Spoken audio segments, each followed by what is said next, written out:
ଜୟ ଜଗନ୍ନାଥ ସାଙ୍ଗମାନେ। ଆଜି ଆମେ ଦି ଜଣ ଯାକ ଅଣ୍ଡ୍ରା ମାଇକିନା ଚିକଣ ଚାକଣ ହେଇକି ବାହାରିଗଲୁ ଥାଇଲାଣ୍ଡ ଫେଷ୍ଟିଭାଲ ଦେଖିବାକୁ, ଯେଉଁଟାକି ଆମ ଭୁବନେଶ୍ୱରର କିଡ୍ କ୍ୟାମ୍ପସରେ ଥିବା 13 ନମ୍ବର କ୍ୟାମ୍ପସର ଗୋଟେ ଇଣ୍ଡୋର ଷ୍ଟାଡିୟମ୍ ଅଛି। ସେଇ ଭିତରେ ଏଠି କେରକେରା ହେଉଛନ୍ତି ସବୁ ହେଲା। ଆମେ ଦି ଜଣ ଯାକ ଟୁଙ୍ଗୁରୁ ଟାଙ୍ଗୁରୁ ହେଇକି ଚାଲିଲୁ। ଆମେ ଯାଉଛୁ ଦେଖିବାକୁ, ଟିକେଟ୍ କାଉଣ୍ଟର ଗୋଟେ ଅଛି ଦେଖିଲୁ ଆଗରେ। ସେଥିପାଇଁ ବୋଲି ଭଗବାନ ପଇସା ନେଉଛନ୍ତି ଗୋଟେ ଦେଖିବାକୁ ବୋଇଲେ। ହଉ ଛାଡ଼, କ'ଣ ଆଉ କରିବା ବୋଇଲେ ଚାଲ ଆଉ ଟିକେଟ୍ଟେ କାଟିବା ଆଉ। ଦେଖିଲା ବେଳକୁ ଦୁଇଟା ଲାଇନ୍ ଅଛି। ଗୋଟେ ଅଛି କ୍ୟାସ୍ ଲାଇନ୍, ଆଉ ଗୋଟେ ହେଉଛି UPI ଲାଇନ୍।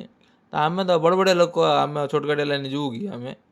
ତ ଆମେ ଗଲୁ UPI ଲାଇନ୍ରେ। ଯାଉଛୁ ଆମେ ଟିକେଟ୍ଟା କାଟିବୁ। ଇଏ ପ୍ରବଳ ଭିଡ଼, ଆଜି ସଣ୍ଡେଟା ତ ଶେଷ ଦିନ ଆଗ, ସେଇଥିପାଇଁ ଦୌଡ଼ି ଦୌଡ଼ି ପହଞ୍ଚିଗଲୁ। ନା ଆମେ ଆଗ ନେବୁ ତ ନେଇକି ଆମେ ଦୁଇଟା ଟିକେଟ୍ ଚାଲିଲୁ। ମାଇକିନା ଆମର କ'ଣ କଲେ ନା ବଢ଼େଇ ଦେଲେ ସିକ୍ୟୁରିଟି ଭାଇନାକୁ। ତାପରେ ଭାବିଲେ ନେଇକି ଯିବୁ, ଦେଖିଲା ସିକ୍ୟୁରିଟି ଭାଇନା ଫାଡ଼ିକି ପୁରା ଫୋପାଡ଼ି ଦେବାର। ପଶୁ ପଶୁ ଦେଖିଲୁ ଆମେ ଗୋଟେ ଫର୍ଣ୍ଣିଚର ଫେୟାର।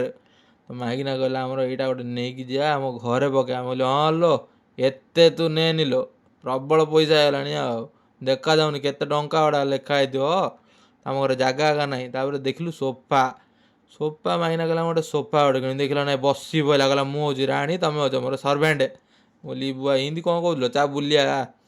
ଆଉ ଟିକେ ସୋଫା ଫୋଫା ଦେଖିକି ତାପରେ ଆଗକୁ ଟିକେ ବଢ଼ିବାର। ବଢ଼ି ଗଲା ବେଳକୁ ଦେଖିଲୁ ଗୋଟେ କ'ଣ ଚାଳ ଫାଳ ପକେଇ ଗୋଟେ ଘରଟେ କରିଛନ୍ତି। କହୁଛନ୍ତି ସେଇଟା ହେଉଛି ପ୍ରବଳ ପଇସା ଆଗା। ତାପରେ ସେଇଟା ହଲୁଛି ପୁଣି ଆଗେ ଯେମିତି। ଆଉ ତାପରେ ଏଇଠି ମ୍ୟାଟ୍ ଫ୍ୟାଟ୍ ପଡ଼ିଛି, କହିଲେ ଘରେ ନେଇ ପକେଇବ, ଭଲ ସୁନ୍ଦର ଦେଖାଯିବ। ଏମିତି ଦେଖୁନ କେତେ ସୁନ୍ଦର ସୁନ୍ଦର ଜିନିଷ ଗୁଡ଼ା ହେଇଛି। ଶିବ ମୂର୍ତ୍ତିଟା ତ ପୁରା କେରକେରା କରୁଛି ଆଉ। କ'ଣ କରିବା ଆଉ, ଦେଖ। ଆଉ ଚାଲନ୍ତୁ ଦେଖିବା ଆଉ ଟିକେ ଆଗକୁ କ'ଣ ଅଛି ସବୁ ଆମେ ଦେଖୁଛୁ। ଆଉ ତମେ ଆସ ଦେଖିବା, କେମିତି ଦେଖିବା ଆଉ। ଏଇଟା ଆମର ସବୁ ହୋମ୍ ଡେକୋରେସନ୍ ଜିନିଷ ଗୁଡ଼ାକ ଅଛି। 600 ଟଙ୍କାରେ ବୋଇଲେ କିଲି ପ୍ଲେଟ୍ ଗୁଡ଼ା ବିକୁଛନ୍ତି। ନବ ବୋଲେ ତୁମେ ଯାଇପାରିଥାନ୍ତ। ଆଉ କ'ଣ କରିବା, ମୁଁ ତ ଆଜି ଲାଷ୍ଟ ଦିନ କରୁଛି ଆଉ। ସେଇଟା ଖାଲି ତୁମେ ଦେଖିଦିଅ, ଆରଥର ଦେଖିବ ପୁଣି ଯାଇକି ହେଲା। ତ ଏଇଠି ମ୍ୟାଟ୍ ଗୁଡ଼ାକ ଅଛି। ତାପରେ ବେଡ଼ସିଟ୍ ଗୁଡ଼ା ପଡ଼ିଛି। ବେଡ଼ସିଟ୍ ନବ ବୋଲେ ନେଇପାରିବ। ତାପରେ ବ୍ୟାଗ୍ ଫ୍ୟାଗ୍ ମାଗିନା ଗଲେ ଗୋଟେ ବ୍ୟାଗ୍ଟେ କିଣିବା। କାନପୁରରୁ ଆଇଛନ୍ତି ଆମର କିଣା। ଚାଲ ମ ନବୁ କ'ଣ ବା। ତାନେ ଆମେ ଆଉ ନେଲୁନୁ। ତାପରେ ଚାଲୁ ଟିକେ ଦେଖିବା କ'ଣ ବୁଲୁଛୁ। କିଛି କିଣିବାକୁ ଦେଲିନି। କିଣିକି କ'ଣ କରିବ, ଖାଲି ପଇସା ସାରିବାର ଆକା। ଦେଖୁଛନ୍ତି ଗହଳି କେମିତି ହେଉଛି। ତାପରେ ଚାକୁ ଫାକୁ ଉଠେଇବା କହିଲା, ମୋତେ ଗୋଡ଼ ନ କିଣିବ ବୋଲେ ଗୋଡ଼େ ମାରିଗଲେ। ହେଲେ ହଉ ଲୋ ମା, ତୁ ଚାଲେ ଦେଖିବା କ'ଣ ଭଲ ଲାଗିବ ବୋଲେ କିଣିବା। ନହେଲେ ଖାଲି ସବୁ କିଣି ନେଇଗଲେ କେମିତି ହବ ଲୋ। ସେ ଲାଗୁ ଦେଖିଆ କ'ଣ ଖାଇବା ପିଇବା ଥିବ ବୋଲେ। ଦେଖିଲା ବେଳକୁ ପହଞ୍ଚିଲା ବେଳକୁ କ'ଣ ଖାଇବା ଗୁଡ଼ା ଥୁଆ ହେଇଥିଲା ବୋଧେ। ନାଇଁ ଏଇଟା ଖାଇବା ନୁହଁ।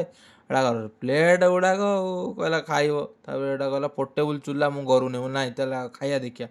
ଖାଇବା ଦେଖିଲା କହିଲା ଭାଇଣୀ, କହିଲା ଆମର ଏଇଟାକୁ ନବା ଖାଇବା ସବୁ ଆଉ। ମୁଁ କହିଲି ହଁ ସବୁ ତ ଖାଇ ପକେଇବ ଆଉ।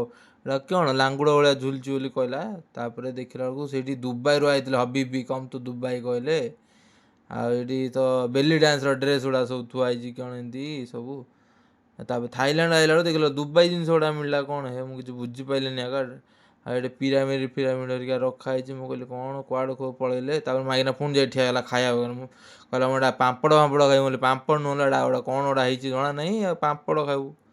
ଆଉ ବୁଲି ପଳେଇଲା ବେଳକୁ ସେ କହିଲା ଏଇଟା ଟିକେ କ'ଣ ସବୁ ତାର ଲେଡ଼ିଜ୍ ଆଇଟମ୍ ଦେଖିଲା। କହିଲା ଏଇଟା ନେବି। ମୁଁ କହିଲି ନାଇଁ ଏଇଟା ନେନି, ବହୁତ ପଇସା ଆଗ ଏଇଠି। ବାହାରୁ କିଣିବା ଆହୁରି ଭଲ, 1 ନମ୍ବର ମାର୍କେଟ୍ ପଳେଇବା ଆଗ, ଆହୁରି କମ୍ ରେଟ୍ରେ ମିଳିବ। ତାପରେ ଦେଖିବା ପୁଚୁ ଗୋଟେ କ'ଣ ଦେଖିଲା। କହିଲା ଏଇଟା ମୁଁ ଟିକେ ପିନ୍ଧି। ତାକୁ ଖୋଜିଲା ବେଳକୁ ମା ପିନ୍ଧୁଛି, ତ ପିନ୍ଧିକି ପଁ ତାପରେ ଚଲେଇଛି। କହିଲି ଏଇଟା କ'ଣ ଲୋ। ହେଲା ମୋ ବତକ, ଏଇଟା ମୋର। ଇଏ ବତକ କହିଲେ କେମିତି ରଖିଦେ। ରଖିଦେଇକି ତାପରେ ଗଲୁ ଆମେ। ଥାଇଲାଣ୍ଡ ବାଲା ଦେଖିଲେ ପୁରା ଥାଇଲାଣ୍ଡ ଆଇଟମ୍ ରଖିଛନ୍ତି ଏଇଠି ଆଉ। ଏଇଠି ସୁନା ଗହଣା କ'ଣ ସବୁ ଦେଖାଉଛନ୍ତି। ମାଗିନା କହିଲା ଏଥିରୁ ଗୋଟେ ମୁଁ ନେବି। ମୁଁ କହିଲି ନାଇଁ ସୁନା ନେଲୋ, ଏଇଠି ସୁନା ରେଟ୍ ପ୍ରବଳ ଥିବ। ନାଇଁ ଏଇଠି କିଲୋରେ ବିକା ହେଉଛି ପ୍ଲେଟ୍ ବୋଲେ, ଏଇଠି କିଲୋରେ ଆଗା ଥିବ ନା ଆଉ। ମୁଁ କହିଲି କିଲେ ନଥିବ ଲୋ, ଏଇଠି ସବୁ ପିସ୍ ବାଲା ଆଉ। ଏମିତି କହିଲେ ହେବ କି। ତାପରେ ଆମେ ଦେଖିଲୁ ଏମିତି ସବୁ ମାଳି ଫାଳି ଏମିତି ରଖା ହେଇଛି। ହେଲା ଏ ଦେଖ, ଏ ସୁନା କିଲିକିଆ ବିକା ହେଉଛି, ଦେଖ ପଚାର ଏ ଟିକେ କିଲିକିଆ ଥିବ ବୋଲେ। ତାପରେ ଶାଢ଼ୀ ଫାଢ଼ୀ ଦେଖିକି ଚାଲୁ। ଚପଲ କିଣ। ମୁଁ କହିଲି ଚପଲ କିଣିନି, ଚପଲରେ ଆଗ ତୁ ମୋତେ ମାରୁଛୁ ମୁଁ ଜାଣିଛି। ସେ ଚପଲରେ ନେଇକି ପୁଣି ମାରିବୁ। ତ ଏଇଟା ଗୋଟେ କ'ଣ ସିଡ୍ସ ମଞ୍ଜି ଫଞ୍ଜି କହିଲା ମଞ୍ଜି ଖାଇ। ମୁଁ କହିଲି ଗଛ ଉଠିଯିବ ତ ପେଟ ଛାଡ଼ିଦେ। ଆଉ ମାଉଥ୍ ଫ୍ରେଶନର୍ ଗୁଡ଼ାକ ଦେଖିଲା, କହିଲା ଏଇଥିରୁ ନେବି। ମୁଁ କହିଲି ହଁ କାହିଁ ଚିକେନ୍ ମଟନ୍ ଖାଉଛୁ କି ନେବୁ ବୋଇଲେ।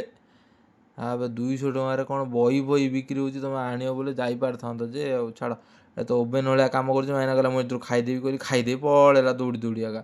ସେ ତାକୁ ଡାକୁଛି ଶୁଣୁନି ଆଗା। ଆଉ ଏଇଟା ହେଉଛି ତେଲ, ଲମ୍ବା ବାଳ କରିବ ବୋଲେ ଏଠି ନେବ ତେଲ ହେଲା କି। ଆଉ ତାପରେ ସେଠି ରୁଟି ମେକର ବନା ହେଉଥିଲା। ରୁଟି ସେ ମାଇକିନା କହିଲା ରୁଟି ମେକର ଟିକେ ନେବି। ମୁଁ କହିଲି ରୁଟି ମେକର ହାତରେ ବନା, ବହୁତ ଅଳସୁଆ ହେଇଗଲୁଣି ତୁ, ବନେଇବୁ ନା ଆଉ ଏମିତି କହିଲେ ହବ କି? ତାପରେ କହିଲା ମୁଁ 2-4ଟା ମାଉସ୍ ଫ୍ରେଶନର୍ ପକେଇଦେ କହି ଲୁଚିକି ନେଇ ପଳେଇଲା ଗୋଟେ। ତାପରେ ଫାଇନାଲି ଆମର ଆଚାର ପାମ୍ପଡ଼ ମିଳିଲା ହେ ବ୍ରହ୍ମପୁର ସାଇଡ଼ର ଆଚାର। ମାଇନା କହିଲା ବିସ୍କୁଟ୍ ଟିକେ ନ, ମୁଁ କହିଲି ହାଇଦ୍ରାବାଦୀ ବିସ୍କୁଟ୍ ଏଇଟା ବହୁତ ରେଟ୍ ଥିବ, ଛାଡ଼ ଆଇସ୍କ୍ରିମ୍ ଖାଇବା ଚାଲେ। ତ ସେଇଥିପାଇଁ ଆମେ ଗଲୁ ତୁର୍କୀ ଆଇସ୍କ୍ରିମ୍ ଖାଇବା ପାଇଁ। ମୁଁ ଗୋଟେ ଧରିଥିଲି, ମାଇନା ଗୋଟେ ଧରିଥିଲା, ଦେଖିଲା 2ଟା ମାଡ଼ି ବଇଲା, କହିଲା ମୁଁ 2ଟା ଖାଇ, ଗୋଟେ ବୋଲେ ଦେବିନି ତମକୁ। ଦେଖୁନ ମାଗିଦେଲା ମୁହଁଟା କେମିତି କଲା ଆଗ, ତାପରେ ନା ଦାନ୍ତ ଦେଖେଇଦେଲା କଲା। ହଉ ଫାଇନାଲି ଆମେ ବାହାରିଲୁ, ଘରକୁ ଚାଲିଲୁ, ଟାଟା।